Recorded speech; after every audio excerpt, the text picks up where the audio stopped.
নমস্কাৰ, এই মুহূৰ্তত আপোনালোকক দিবলৈ লৈছে গুৰুত্বপূৰ্ণ খবৰ। কিয়নো আহি গ'ল 10 ডিচেম্বৰ তাৰিখে কিন্তু অসমৰ লাখ লাখ মানুহৰ বেংক একাউণ্টত সোমাই দিব টকা। অসম চৰকাৰে লাখ লাখ মানুহৰ বেংক একাউণ্টত দিব টকা। কোনটো আঁচনিৰ টকা দিব 10 ডিচেম্বৰ তাৰিখে আপোনালোকে জানিবলৈ হ'লে ভিডিঅ'টো সম্পূৰ্ণ চাওক। অলপো স্কিপ নকৰিব, স্কিপ কৰিলে আপোনালোকে মিষ্টেক কৰি যাব। আপোনালোকে ভিডিঅ'টো সম্পূৰ্ণ চাওক আৰু যদি চেনেলটোত নতুন হৈ থাকে তেনেহ'লে চেনেলটো ছাবস্ক্ৰাইব কৰি ৰাখক।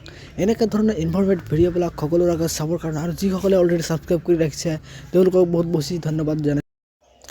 ইয়াত চাওক যে পে'মেণ্ট ৰিলিজ অন ডিচেম্বৰ 10, মানে 10 তাৰিখে আপোনালোকৰ পে'মেণ্ট ৰিলিজ হ'ব। তো ইয়াত হৈছে যে অসমৰ সাধাৰণ মানুহৰ কাৰণে আহি গ'ল ভাল খবৰ। অসম চৰকাৰৰ ডাঙৰ ঘোষণা আহি গ'ল 10 তাৰিখ। অসমত দৰিদ্ৰ সীমাৰেখাৰ তলত বসবাস কৰা মানুহৰ বেংক একাউণ্টত সোমাব চৰকাৰী টকা।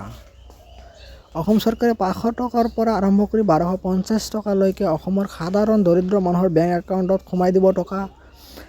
অসম চৰকাৰৰ শেহতীয়াভাৱে ঘোষণা কৰা অনুযায়ী অসমত আগৰ পৰা চলি অহা কেইখনমান আঁচনিৰ টকা 10 তাৰিখে হিতাধিকাৰীৰ বেংক একাউণ্টত সোমাই দিব। এইকেইখন আঁচনি যিবোৰ মানুহৰ নাম অন্তৰ্ভুক্ত হৈ আছে সেইবোৰ মানুহে পাব চৰকাৰী ধন। আঁচনিকেইখন হ'ল, আপোনালোকক এতিয়া আমি দেখাই দিম কোনটো আঁচনিৰ টকা সোমাই দিব।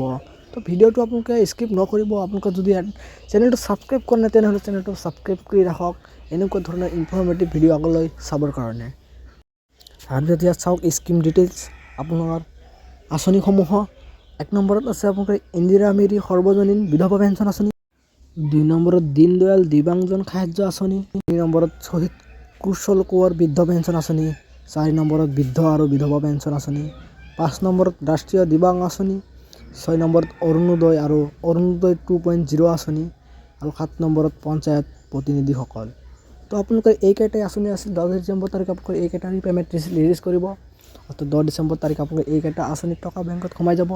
আশা কৰি ভিডিঅ'টো ভাল লাগিছে। যদি ভিডিঅ'টো ভাল লাগিছে ভিডিঅ'টোত এটা লাইক কৰি দিয়ক আৰু ভিডিঅ'টো শ্বেয়াৰ কৰি দিয়ক। আৰু যদি চেনেলটো নতুন হৈ থাকে তেনেহ'লে চেনেলটো ছাবস্ক্ৰাইব কৰি ৰাখক এনেকুৱা ধৰণৰ ইনফৰ্মেটিভ ভিডিঅ'বিলাক সকলোৰে চাবৰ কাৰণে। তো আজিৰ ভিডিঅ'টো এইখিনিতে আছিল। আকৌ লগ পাম নেক্সট এটা ভিডিঅ'ত।